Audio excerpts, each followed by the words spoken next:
আজি শিৱসাগৰৰ ফুকননগৰৰ অৱস্থিত RK ফিটনেছ চেণ্টাৰত আমি শিৱসাগৰ যিসকলে শৰীৰ চৰ্চাৰ লগত জড়িত হৈ ইয়াত কামবোৰ কৰি আছোঁ, এই গোটেইখিনিয়ে একেলগ হৈ আমাৰ সকলোৰে নমস্য ব্যক্তি শৰীৰ চৰ্চাৰ ক্ষেত্ৰত হৰকান্ত বৰগোহাঁইদেৱৰ বিয়োগত আমি সকলোৱে তেখেতক শ্ৰদ্ধাঞ্জলি জনাবৰ কাৰণে এই অনুষ্ঠানটো ইয়াত পাতিলোঁ।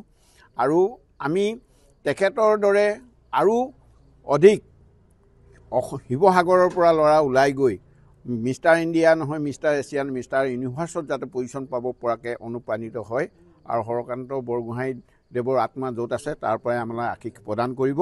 আমিবোৰে তেখেতৰ আদৰ্শৰে আগবাঢ়ি যোৱাৰ কাৰণে এতিয়াও চেষ্টা কৰি আছোঁ। এই জিম খুলি কামবোৰ কৰি আছোঁ।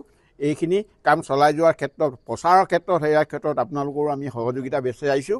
সকলোৱে যাতে তেখেতৰ আত্মাৰ সদ্গতিৰ কাৰণে প্ৰাৰ্থনা কৰে। এয়াই আমাৰ 7 টাইম মিষ্টাৰ ইণ্ডিয়া হৰকান্ত বৰগোহাঁইক যোৱাকালি 5:30 বজাত ৰাতিপুৱা মৃত্যু হৈছিলে। তেখেতৰ খবৰ শুনি আমি মৰ্মাহত হৈছিলোঁ।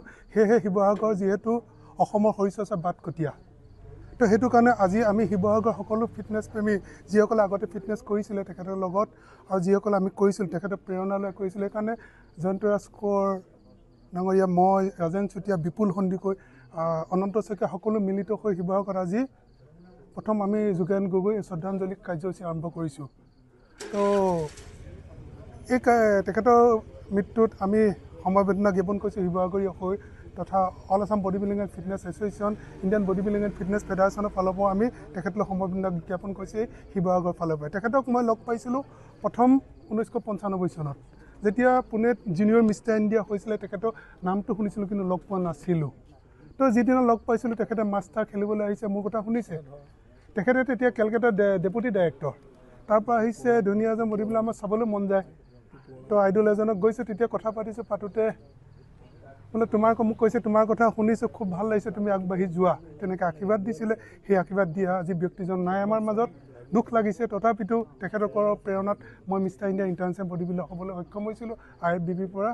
তো তেখেতে সেই বছৰ আমাৰ আটাইতকৈ সৌভাগ্য, পুনেত মই junior Mister India overall champion, Harakanta Borgohain মাষ্টাৰ্ছৰ চেম্পিয়ন। ইয়াতকৈ সৌভাগ্য কি লাগে, নহয় জানো বাৰু? তো তেখেতৰ আত্মা সদ্গতি কামনা কৰিছোঁ। আৰু শিৱসাগৰবাসীয়েও কিবা যদি আমি কৰিব পাৰোঁ, ৰাজেন দাইদেউ কৈছে কথাটো, হয় নকওক, তো কিবা এটা অনুষ্ঠান আমি অনুষ্ঠান তেওঁ হৈ কৰিবলৈ চেষ্টা প্ৰয়াস কৰিম।